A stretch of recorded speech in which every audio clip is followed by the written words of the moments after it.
traitement parcellaire de ce fait vise cela. Alors qu'il y a plusieurs autres candidats dont les dossiers étaient pendant au Conseil constitutionnel. Ils ne sont pas venus et se sont fait représenter par leur conseil, mais on décide de ne parler que de Cabral Libye et du président sortant. Mais vous savez, parfois, moi, je regarde ça d'un bon œil et je me dis, ça montre bien qui va remplacer l'autre. Alors, dans ce registre-là, vous avez parlé de persécution tout à l'heure, vous avez beaucoup cité les membres du gouvernement, dans l'équipe gouvernementale et autres. Entre-temps, du côté de l'opposition, on vous renvoie, on vous trouve proche du régime en place, le gouvernement vous renvoie à l'opposition. Finalement, vous vivez des moments difficiles. Votre sort est un peu compliqué. On revient un peu à gauche, on dit que vous êtes avec la droite. La droite dit que vous êtes avec la gauche. C'est un peu compliqué d'être Cabral Libye. Vous avez tout dit. C'est très compliqué d'être Cabral Libye. C'est très compliqué d'être leader d'une organisation politique qui subit ça. Parce qu'en plus, vous devez rester courageux. Oui. Vous devez rester le président de votre parti.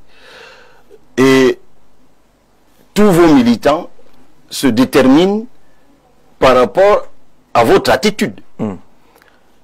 Donc vous vous imaginez humainement la charge que cela peut être. Les gens me disent tout le temps ces jours-ci,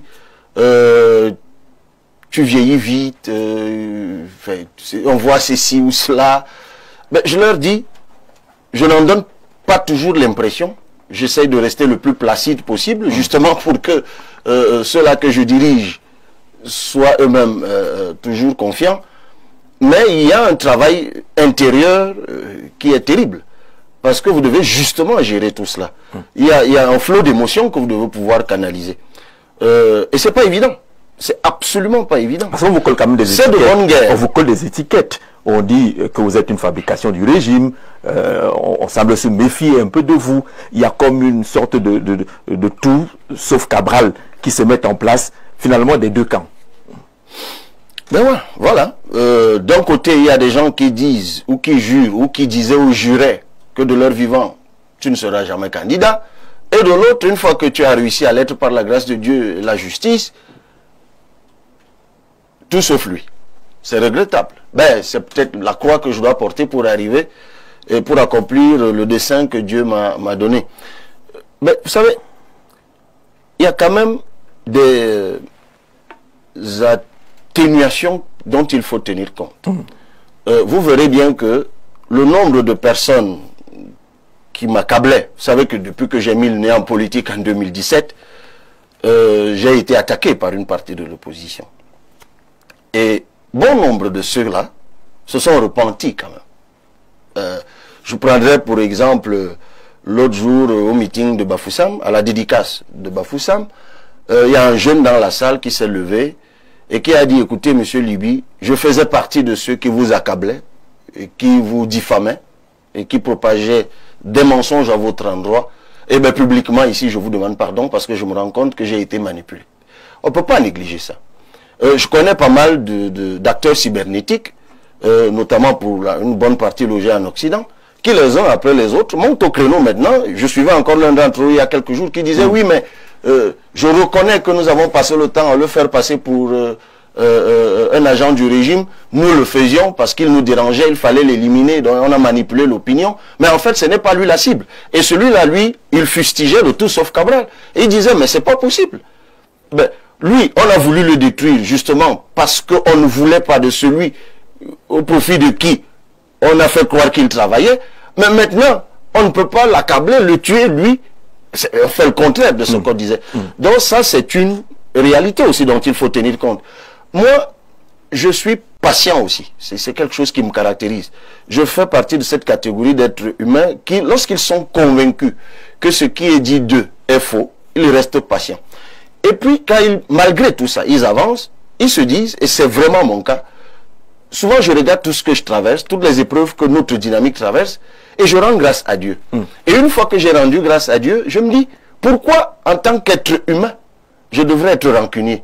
Pourquoi en tant qu'être humain, je devrais en vouloir à ces est-ce que gens. vous n'êtes pas un peu trop patient, Cabral Libye? Mais... Sur le passage, vous perdez un ou deux maires, vous perdez des membres assez importants, entre guillemets, du parti, qui retrouvent des rangs de notre formation politique, et on ne vous sent pas remonter particulièrement. Est-ce que vous n'êtes pas un peu trop patient dans un monde où la politique semble demander un peu de force, un peu, j'allais dire, un peu de violence positive? Vous savez, je suis comme un homme qui est posté à une porte et qui compte le nombre de ceux qui sortent et le nombre de ceux qui entrent. Lorsque le nombre de ceux qui entrent est de loin supérieur à celui de ceux qui sortent, oui. Vous vous doutez que mon attention est portée vers le nombre, vers ceux qui entrent, ne doit pas crier à la trahison. Et l'encadrement de ceux qui sortent, et à l'encadrement de ceux qui entrent. Non, je ne vais pas crier à la trahison. Vous savez, si, supposons que j'avais eu l'occasion de détruire ce jeune qui s'est repenti à Bafoussam, ben, qui se serait alors repenti? Voilà. Donc, il faut, lorsque les gens se méprennent, parce que de tous ceux qui nous attaquent, il y en a qui le font de bonne foi. Parce qu'ils prennent ceux qui leur donnent de fausses informations et ceux qui leur manipulent au sérieux. Et le jour où ils se rendent compte qu'ils ont été manipulés, ils s'émancipent, ils s'affranchissent. Et il faut leur laisser la possibilité de se repentir. Donc, jamais je n'en voudrais à ceux qui s'en vont et qui essayent de nous détruire en s'en allant. Parce que je vous l'ai dit tout à l'heure, ils sont nombreux. Certains, mais qui m'ont insulté comme vous n'avez pas idée, et qui aujourd'hui me disent, nous revenons. Et je me dis, mais moi, j'ai jamais de souci avec cela. Parce que comme je vous expliquais tout à l'heure, c'est le challenge qui est important. Oui. C'est vers quoi nous allons qui est le plus important. Et je suis de ceux qui pensent, M. Jean-Jacques Zé, que souvent, les grandes destinées ne s'accomplissent qu'au prix de grandes épreuves. Tout cela, c'est peut-être des tests que Dieu me fait, ou nous fait. Et puis, puisque je n'arrête de parler de Dieu, j'aime toujours prendre cet exemple biblique de Jésus-Christ. Et je l'ai repris dans une interview accordée à un de vos confrères il n'y a pas longtemps. Je disais, voilà, ce monsieur, le Christ, il transformait l'eau en vin, il guérissait les malades, ressuscitait les morts, multipliait des pains, des poissons. Mais lorsqu'il a été crucifié, avant sa crucifixion, enfin, avant son assassinat, il a été passé au jugement devant le peuple. Le peuple, bénéficiaire de toutes ces actions que je viens d'énumérer. Et le comble, c'est qu'à côté de lui, il y avait un vrai criminel, un vrai bandit. Barabbas. Nommé Barabbas. Et lorsqu'on a demandé au peuple, ce sont les écrits bibliques, lequel des deux préférez-vous laisser en vie? Vous connaissez le choix du peuple. Oui, ils ont crié Barabbas. Moi, je suis de ceux qui pensent que ce peuple-là, dont on parle, a été manipulé. Ce peuple-là a peut-être été contraint. Ce peuple-là a peut-être été intimidé. Ce peuple-là a peut-être été choisi à dessein. Et vous savez, cette mise en scène-là, puisque ça n'est une, je le crois, je n'étais pas là quand ça se passait, mais c'est mon analyse, existe toujours. Vous savez, aujourd'hui, on utilise les réseaux sociaux pour ce type de choses. On utilise des chaînes de télévision pour ce type de choses. On peut vous faire passer pour un assassin. De vrais assassins, on les blanchit, et vous, on vous fait passer pour de vrais assassins. Parce que une des choses qui intrigue, par exemple, c'est que souvent ceux qui vous accusent, mais ils sont pas, c'est une poignée, hein, mais c'est juste amusant quand même. Souvent ceux qui vous accusent d'être au service du régime sont eux-mêmes de fervents supporters de ceux qui ont servi le régime. Et c'est quand même paradoxal. Alors vous vous dites, il y a forcément un truc qui ne tourne pas rond. Parce que ces gens ne peuvent pas avoir un problème avec ceux qui servent le régime. Sinon ils ne seraient pas derrière ceux qui ont servi le régime. Moi je ne l'ai jamais fait. Donc c'est pas ça le souci. C'est que soit on veut faire oublier celui qu'on supporte en désignant donc quelqu'un d'autre d'avoir fait ce que a fait celui qu'on supporte, ou alors on est simplement méchant. On veut détruire l'autre. Mais je vous le dis encore, je suis de ceux qui pensent que ce dont j'ai été victime, et c'est pour ça que je vous prenais l'exemple de la figure biblique, c'est juste mon parcours et mes origines. N'étant pas le fils d'eux, n'étant pas issu de telle grande famille, n'ayant pas de parrain, j'étais un problème. Donc à la question, qui est derrière lui? Quand on ne trouve pas de réponse, mais on en fabrique une.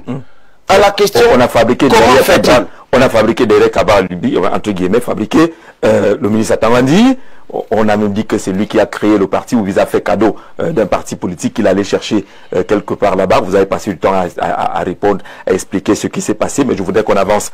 Non, mais là encore, c'est pas qu'on a dit. Je crois que lui-même l'a dit dans une émission récente d'une chaîne concurrente à la vôtre. J'ai d'ailleurs dû envoyer le droit de réponse, qui heureusement a été lu 2 semaines ou 3 semaines plus tard. Oui, mais c'est ce que je vous disais tout à l'heure. C'est-à-dire que quand votre parcours, bien que fulgurant, ne répond pas au code auquel les gens sont habitués, lorsque votre parcours sort des sentiers battus, vous êtes un problème. Vous êtes un cas de conscience. Souvenez-vous d'une chose simple et extraordinaire que nous avons faite en 2018. Celle qui consistait à lever des fonds, simplement en demandant. On n'inventait pas la roue. Dans tous les grands pays du monde, en Occident, les hommes politiques sont soutenus financièrement par leurs supporters. Dans notre pays, on avait construit une idée selon laquelle, pour faire la politique, il fallait être soi-même milliardaire d'abord. Bon, enfin, moi je suis arrivé, j'ai dit non, je ne suis pas milliardaire, je ne suis pas fils d'eux, je ne viens pas de tel caste ou quoi encore, mais j'ai des idées. Je suis armé de ma volonté, de mon enthousiasme, de mes idées. Aidez-moi. Et les gens m'ont aidé avec preuve à l'appui. C'est-à-dire que à vos confrères, je donnais les relevés. Mais nonobstant tout cela, il y a des gens qui ont dit c'est trop beau pour être vrai. C'est forcément faux. Et je le dis à tous ceux des jeunes Camerounais qui vont suivre ma voie. Sachez que lorsque vous ne rentrez pas dans les cases que les gens ont construites, vous allez être victime du reste à ta place. C'est-à-dire qu'on va vous contraindre à disparaître parce qu'on ne vous contrôle pas, parce qu'on ne vous connaît pas. Mais moi, je vous dis, Jean-Jacques Zé, que ce qui me contrôle, c'est ma volonté de servir mon peuple. C'est ma volonté d'apporter du soulagement et des solutions à mon peuple. C'est ce qui me contrôle. Tout le reste, par la grâce de Dieu, je le vaincrai. Alors, en 1 ou 2 mots, le parti ne vous a pas été donné cadeau, comme on dit au quartier, par le ministre Atangandi.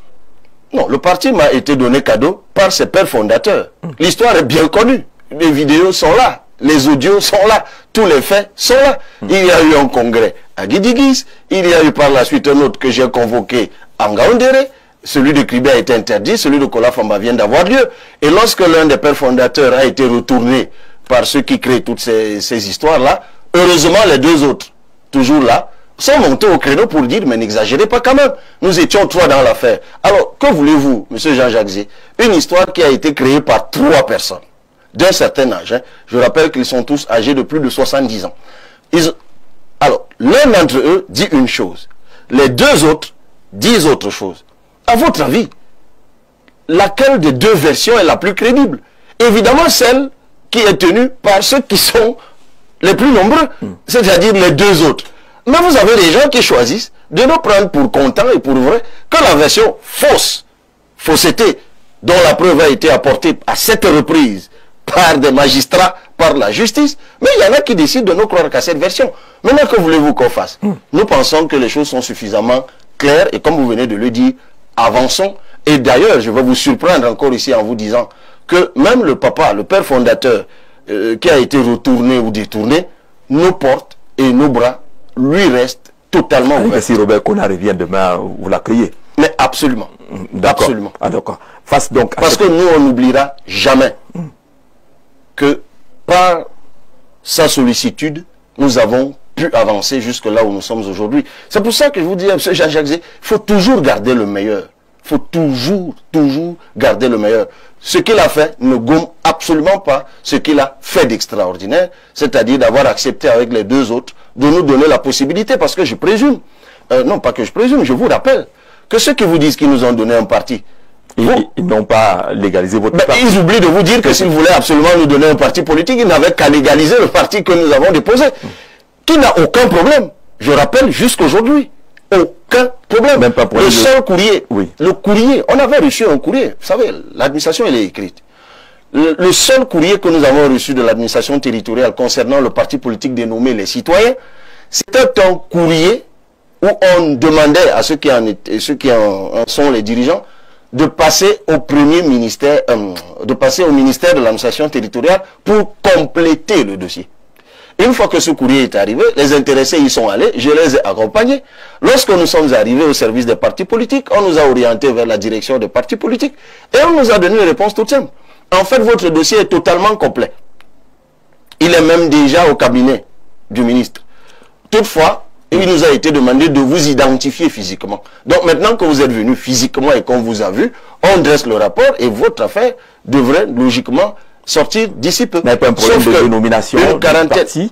On nous a fait croire que c'est le nom Les Citoyens qui faisait problème, parce qu'il y avait déjà les partis politiques qui auraient le même nom, il fallait le changer. C'est ce que l'opinion a reçu comme information, entre guillemets. Bon, c'est vrai que l'opinion ne peut pas toujours faire attention aux informations qui lui arrivent. Mais heureusement, nous sommes là pour donner la vraie et bonne version. S'il y avait un parti politique au Cameroun qui s'appelait Les Citoyens, ça se saurait, Monsieur Jean-Jacques Zé. Donc, il suffit, même à l'heure où je vous parle, de rentrer dans le site internet du ministère de l'administration territoriale. Vous avez la liste de tous les partis politiques légaux au Cameroun. Si vous en trouvez un seul qui s'appelle Les Citoyens, on en parle. Donc, à partir du moment où ça n'existe pas dans ce fichier, je doute que cette version vous vienne du ministère de l'administration territoriale. Et de toute façon, je vous ai dit, si ce ministère voulait nous donner une information comme celle-là, ça aurait donc figuré dans le courrier que nous avons reçu. Et une fois arrivé dans ce ministère, on ne nous aurait pas dit qu'on voulait juste vous identifier physiquement. On nous aurait dit que vous devez changer le nom de votre parti politique, ce qui n'a pas été le cas. Donc, des partis politiques ont été légalisés après le vôtre. Hein. Il y a des vagues de partis politiques. Il y en a qui ont été légalisés après 2 ou 3 jours. Simplement. Alors, je veux juste dire que s'il y avait une relation de copinage, il y a des partis politiques là-bas qui ont été légalisés en 24 heures. Mais s'il y avait une relation de copinage, on nous aurait fait la même chose. Je rappelle que vous avez évoqué tout à l'heure des élus démissionnaires du PCRN. Ils ont obtenu leur parti politique, m'a-t-on dit, en 1 nuit. Donc, en fait, juste le temps d'entrer au ministère et de le ressortir avec. Ce qui est tout à fait légal, ce qui est tout à fait normal, nous n'avons rien contre cela. Mais c'est ça donc le copinage. C'est-à-dire que quand vous êtes le copain du ministre, il vous signe un parti politique au détour d'une causerie. Ce qui n'a pas été le cas pour nous. Donc on est quand même un drôle de copain, mais vraiment moi je n'ai que des problèmes moi. Même mon type de copinage est toujours spécial. Ça c'est compliqué. Allez, on va franchir la première demi-heure de notre entretien. Juste après cette lecture de quelques messages, on va parler de la présidentielle qui s'approche. On prend quelques messages, on verra lesquels feront objet de vos réponses. Bonsoir au plateau et à tous les téléspectateurs d'Info TV. Je suis Brian Robson, citoyen camerounais intéressé par la politique et j'aimerais savoir comment être sûr que M. Libi n'est pas le pion du pouvoir en place. Je crois qu'on vient d'aborder la question avec des exemples précis. Mais la réponse, c'est juste de lui dire de regarder la rediff. Alors, bonsoir. Que dit Cabral Libi par rapport aux revendications des enseignants OTS? Là, c'est la deuxième partie du programme qui va concerner justement la marche vers l'élection présidentielle. Monsieur Cabral Libi, je suis Aaron, étudiant à la faculté des sciences juridiques et politiques de l'université de Douala. Je vous apporte tout mon soutien pour cette élection présidentielle. Votre courage et votre vision donnent espoir à toute une génération. J'aimerais beaucoup pouvoir entrer en contact avec vous ou votre équipe pour contribuer à ce combat pour notre pays. Aaron, on vous mettra en contact avec les équipes du PCRN. On va vous jouer les facilitateurs là-dessus. Bonsoir Jean-Jacques Zé. Bonsoir Nora, président candidat à la présidentielle 2025. Monsieur le Président, depuis que j'ai commencé à vous suivre, j'ai été séduit par votre ténacité et votre exemplarité dévouée. Bravo pour ce combat que vous ne faites que gagner face à vos multiples défis. Que Dieu vous protège contre toute attaque et vous bénisse. Amen. À mon avis, le peuple gagnerait à suivre votre programme politique au lieu de vous proférer des invectives. Bonne chance à cette élection et que Dieu vous accompagne jusqu'à la victoire au soir du 12 octobre prochain. Paul, depuis Yaoundé. Amen. Alors, est-ce qu'on va avoir des questions finalement? Cabral, vous avez fait une alliance pour le changement de la nation camerounaise. C'est un point d'interrogation, car en 2018, j'ai voté pour vous, mais j'ai été déçu, car j'espère que vous êtes pour le changement et non un pion du parti au pouvoir. Il a voté pour vous. On parlera des alliances tout à l'heure. Bonsoir à vous sur le plateau. Ma question s'adresse à M. Cabral Libi, qui est un grand leader politique de l'opposition. Est-il prêt pour une coalition où il ne sera pas tête de liste. Sera-t-il découragé si M. Bello et M. Tiroma font coalition? Quel est votre avis par rapport à l'audience accordée au chef traditionnel au Palais de l'Unité? Savez-vous que le peuple vous admire par rapport à votre courage, M. Libi? Je suis Nadine Mbousnoum depuis Douala, et comme ça vient d'une dame, on va commencer par répondre à ces différentes questions-là qui concernent la coalition, qui concernent votre regard sur l'alliement à cette course-là de Bello Bamaïgari ou Satiroma Bakari. Alors, est-ce que vous êtes prêt à être dans une coalition sans être forcément la tête de cette coalition-là? Avant d'arriver à cela, permettez-moi de réagir à une de ces affirmations que je trouve toujours absconse. Alors, un citoyen dit, je vous ai voté en 2018, je l'en remercie, mais j'ai été déçu. C'est vrai qu'il n'a pas dit exactement pourquoi. Ben c'est ça. C'est ce que j'appelle affirmation absconse, qui sont faites dans le seul but de nourrir, mais c'est subliminal, hein, mais de nourrir l'idée que j'ai fait quelque chose par la suite. Et que cette chose-là serait donc de nature à provoquer la déception. Oui. Mais sauf qu'on ne nomme jamais la chose en question. C'est une stratégie qui est d'une intelligence devant laquelle moi je m'incline. Hein. Si vous m'avez voté en 2018, ça veut dire que mon projet, le projet que je portais, vous a séduit. Voici exactement les choses que j'ai faites depuis 2018. Et j'aimerais quand même que l'on me dise dans ces choses laquelle est mauvaise. Oui. Après 2018, j'ai créé un parti politique qui n'a pas été légalisé. Peut-être que c'est ça qu'il a dessus. Puis par la suite, je me suis battu à devenir le président d'un autre parti politique, le PCRN, c'est peut-être ça qu'il a dessus.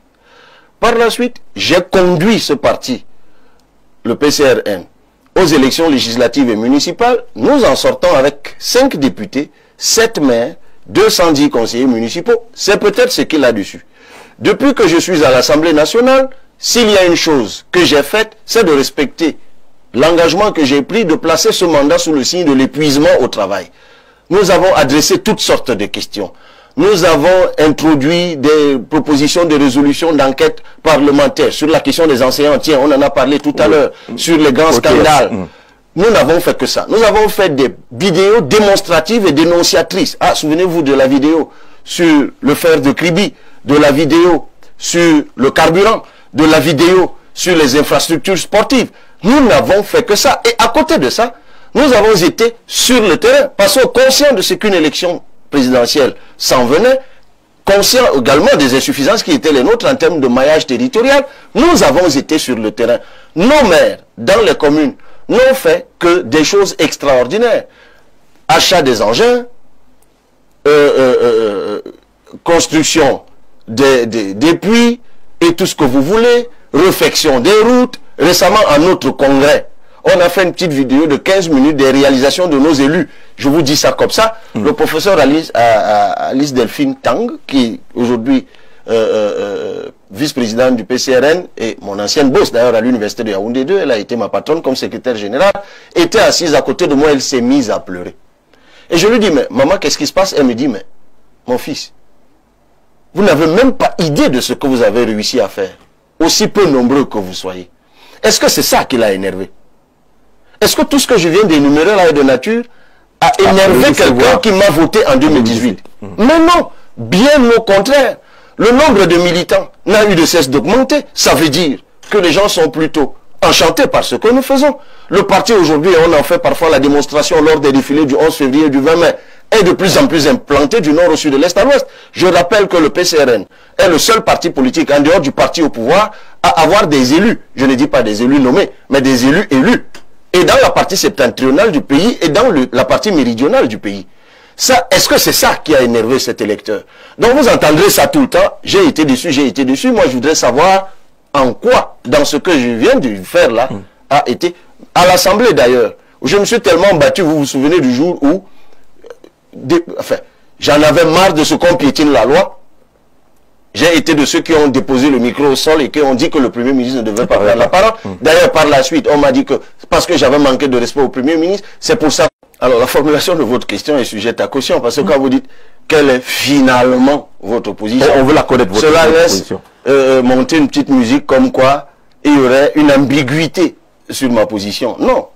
L'une des choses... On a comme l'impression que c'est l'une des choses, ambiguïté. On peut me reprocher un tas de choses, M. Jean-Jacques Zé. Mais l'une des choses qui caractérise mon leadership politique, c'est la constance et la cohérence.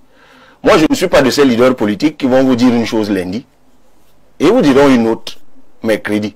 Si c'était le cas, ça se saurait. Parce que toutes mes déclarations publiques restent. Donc, vous pouvez les consulter après. Notre position sur la coalition, on l'a exprimée publiquement au moins. Disons, prenons 2 séquences. Lorsque nous avons adhéré, je ne suis pas sûr que vous ayez vu là-bas un autre candidat qui était au Conseil constitutionnel. Donc évidemment que pendant que vous vous battez pour sauver votre candidature, vous n'allez pas vous asseoir avec ceux dont les candidatures n'ont aucun problème. Nous n'y sommes pas allés, donc évidemment. Lorsque nous avons reçu la 2e invitation pour aller assurer le suivi de ce qui avait été décidé à Fouman, nous avons dit à Madame la Présidente Tomaïno Ndamdjoya, c'est écrit, donc le jour où vous la verrez, elle vous montrera ses écrits. Madame la Présidente, n'ayant pas été à la réunion de Fouman où des choses ont été décidées, nous ne pouvons pas nous mettre simplement dans le suivi des choses auxquelles nous n'avons pas participé au départ. Tout ce que nous vous demandons, c'est que dès que votre agenda le permet, puisque vous en êtes l'initiatrice, accordez-nous une audience, nous en discutons de vive voix, nous rendrons compte à notre base militante et nous nous concerterons sur la suite que nous donnons à l'affaire. Cela ne lui a pas posé problème. D'ailleurs, elle m'a répondu en me remerciant de la peine que j'avais prise pour lui écrire et m'a promis que dès que l'agenda le permettrait, nous nous reverrions. Sur le cas du groupe de Douala, nous avons participé aux réunions du groupe de Douala, réunions téléphoniques notamment. Un appel téléphonique et de M. Ekane Anisse et de M. Cyril Sambaka. Ils m'ont demandé dans cet appel téléphonique comment est-ce que je voyais la coalition. Je leur ai dit que j'étais totalement partant et je leur ai repris ce que je viens de vous dire. C'est-à-dire que nous concevons la coalition en 3 étapes. Nul besoin de revenir là-dessus. Ils m'ont remercié de ma disposition à travailler avec le groupe de Douala. Puis, un matin, nous avons appris que le groupe de Douala avait déjà choisi son candidat sans que nous ayons été appelés à une quelconque autre réunion. Mais ce sont les gens qui sont dans ces groupes-là, qui tout de suite après montent au créneau et désinforment l'opinion. Maintenant, moi je vais vous dire, M. Jean-Jacques Zé. Allez-y. Nous ne nous sommes pas battus en justice. Nous ne nous sommes pas battus à écrire des projets de société. Nous ne nous sommes pas battus à installer le parti autant que nous avons pu. Parce qu'on courait après une coalition. Je le dis très clairement. C'est-à-dire que lorsque nous nous réveillons le matin, lorsque nous nous retrouvons comme ça a été le cas aujourd'hui, jour férié, peut-être même que mon visage le laisse voir, nous avons passé tout l'après-midi en réunion. J'avais une réunion que j'ai d'ailleurs faite en anglais, et c'est là que j'ai compris que mon anglais commence vraiment à prendre son envol. Mais oui, parce que c'était une de mes insuffisances, mais je dis, la réunion, je l'ai tenue avec tous mes cadres, et du nord-ouest et du sud-ouest, et puis il y avait d'autres réunions. Lorsque nous les faisons, l'objet de nos réunions, ce n'est pas coalition. Donc, il faut arrêter de penser qu'un parti politique, dont nous travaillons depuis 7 ans, parce que nous attendons des coalitions ou une coalition. Non. Nous travaillons pour nous donner les moyens de gagner une élection présidentielle. Et je vous dis, M. Jean-Jacques Zé, arrêtez d'écouter ceux qui vous disent. C'est ce que nous appelons l'impuissance apprise. La mutualisation, elle est importante. Elle augmente les chances de victoire. C'est évident. C'est vieux comme le monde. Il y a même un vieux dicton qui dit que l'union fait la force. Ce dicton n'a pas attendu 2025 pour exister. C'est évident. Cela vaut pour les êtres humains, même pour les insectes, même pour les serpents. Quand ils se mettent ensemble, ils sont forcément plus forts. Donc, c'est évident que lorsqu'on se met ensemble, on se donne des chances de gagner, surtout lorsqu'on a en face de soi un adversaire d'envergure, comme c'est le cas d'un parti politique sortant qui exerce le pouvoir depuis plus de 40 ans. Mais il y a des réserves. Mais non, il n'y a pas de réserve. En attendant que ça se produise, on travaille. On travaille. Parce qu'il peut arriver aussi que ça ne se produise pas. Je rappelle que nous n'allons pas à la première élection présidentielle au Cameroun. Je rappelle même que des coalitions ont déjà perdu des élections au Cameroun. Et peut-être même à chaque élection présidentielle. Voilà. Donc on peut même les questionner si on veut, mais ça c'est le travail des politologues dans des universités. Nous devons simplement tirer les leçons de ce qui s'est fait par le passé pour améliorer. Donc, nous sommes disposés. J'espère que je suis très clair. C'est clair. Et que la prochaine fois, vous allez me recevoir à la question du réalisateur. Que c'est ambigu ou abscon. Voilà, vous répondez directement à la question du réalisateur. Monsieur, ça me dit oui. Le PCRN est ouvert à la mutualisation.